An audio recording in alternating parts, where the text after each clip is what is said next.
Good morning students.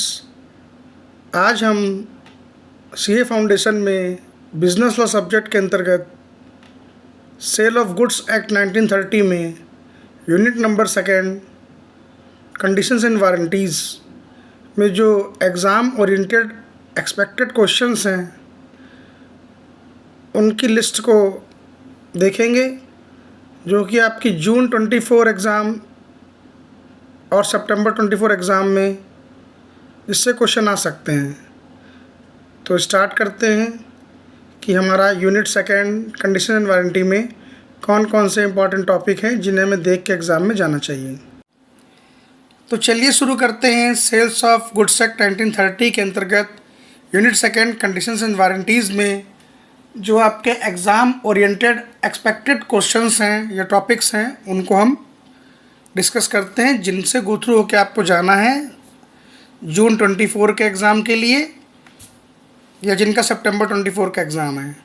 तो सबसे पहला जो इम्पॉर्टेंट यहाँ पर आपका टॉपिक है वो ये है कि कंडीशंस एंड वारंटीज़ के बीच में डिफरेंस। तो इसका डिफरेंशिएशन देते समय आप पॉइंट ऑफ डिफरेंस लिखेंगे, जिसमें आप बताएंगे कंडीशन की मीनिंग क्या है, वारंटी की मीनिंग क्या है। उसके बाद अगर कंडीशन ब्रीच होती है तो एग्रीव पार्टी को क्या राइट है, या अगर वारंटी ब्रीच होती है तो एग्रीव पार्टी को क्या राइट है, मतलब वो क्या बेनिफिट ले सकती है। इसी प्रकार कन्वर्जन ऑफ स्टिपुलेशंस यानी ब्रीच ऑफ कंडीशन जो है वो ब्रीच ऑफ वारंटी मानी जाती है, लेकिन ब्रीच ऑफ वारंटी जो है ब्रीच ऑफ कंडीशन नहीं मानी जाती है। तो ये एक इम्पॉर्टेंट टॉपिक है। अब आगे चलते हैं। आगे एक इम्पॉर्टेंट टॉपिक है when condition is to be treated as warranty, यानी कब ब्रीच ऑफ कंडीशन को हम ब्रीच ऑफ वारंटी मानेंगे। देखिए एज पर सेक्शन 13 इसमें 4 केस दिए हैं और ये बहुत ही इम्पॉर्टेंट टॉपिक है। इन 4 केसेस में आपको ये समझना है कि वॉलंटरी वेवर और कंपलसरी वेवर। तो वॉलंटरी वेवर में 2 टॉपिक है। पहला है वेव्स परफॉर्मेंस ऑफ कॉन्ट्रैक्ट, दूसरा है elect to treat condition as warranty, और कंपलसरी वेवर में है नॉन सेवरेबिलिटी ऑफ कॉन्ट्रैक्ट और fulfilment of condition excuse by law. तो ये 4 आपके केस हैं जिनको आपको अच्छी तरह से करके जाना है। फिर आपके सामने नेक्स्ट इम्पॉर्टेंट टॉपिक जो है वो है इम्प्लॉयड कंडीशंस का। तो इम्प्लॉयड कंडीशंस में देखिए क्या है कि कितनी इम्प्लॉयड कंडीशंस हैं जिन्हें हमें वहाँ लिख के आना है। तो टोटल 7 इम्प्लॉयड कंडीशंस हैं। ये 7 इम्प्लॉयड कंडीशन हमें लिख के आनी सेक्शन 14 में। तो इसमें ध्यान देंगे 14 में सबसे पहली कंडीशन हमारी है condition as to title, section 14A। फिर as per section 15 cell bye description. फिर हमारी कंडीशन है सेल बाय सैंपल, सेक्शन 17। फिर हमारी कंडीशन है sale by sample as well as by description, section 15।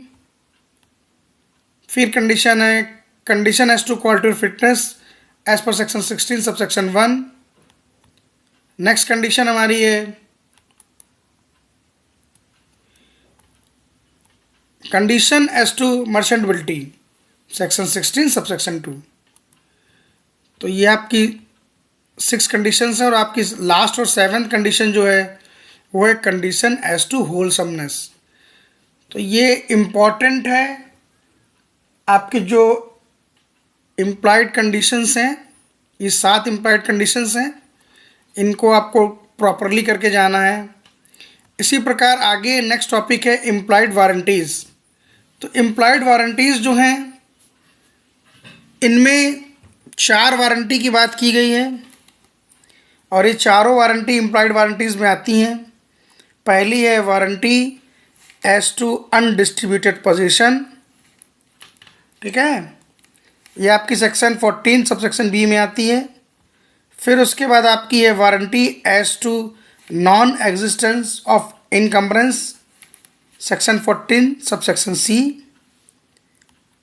फिर आपके सामने है वारंटी एज टू क्वालिटी और fitness by use of trade, section 16 सब सेक्शन 3। और आपकी लास्ट है disclosure of dangerous nature of goods. ठीक है, तो disclosure of dangerous nature of goods का मतलब ही है कि बायर अगर इग्नोरेंट भी है डेंजर से, तो सेलर की ये जिम्मेदारी है कि वो बायर को बता दे कि जो वस्तु वो ले जा रहा है उसके प्रोबेबल डेंजर क्या है। जैसे मान लीजिए वो केमिकल परचेज कर रहा है, तो केमिकल को सही ढंग से ना यूज़ करने पर क्या लॉस हो सकते हैं, ये सेलर की जिम्मेदारी कि वो बायर को बताए।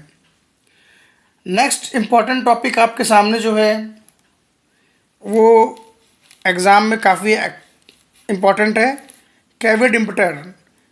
कैविड इम्पटर का मतलब है लेट द बायर बिहेवियर, यानी कि जो खरीदने वाला क्रेता है वो सावधानी से वस्तु को खरीदे।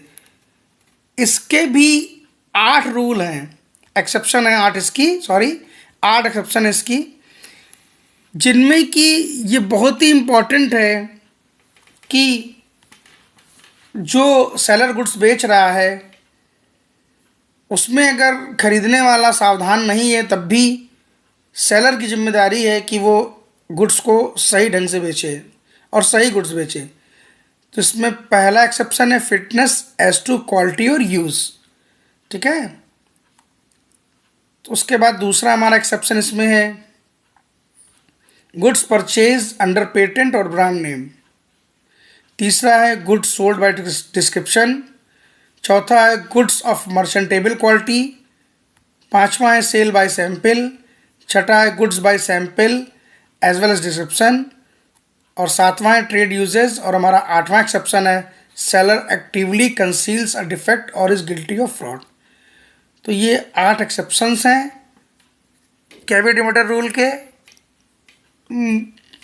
ऐसी संभावना है कि ये एक्सेप्शंस तो इंस्टीट्यूट पूछ सकता है क्योंकि इनडायरेक्ट क्वेश्चन बनता है, तो बहुत ही ध्यान से ये सारे के सारे टॉपिक्स को कवर करके जाइएगा।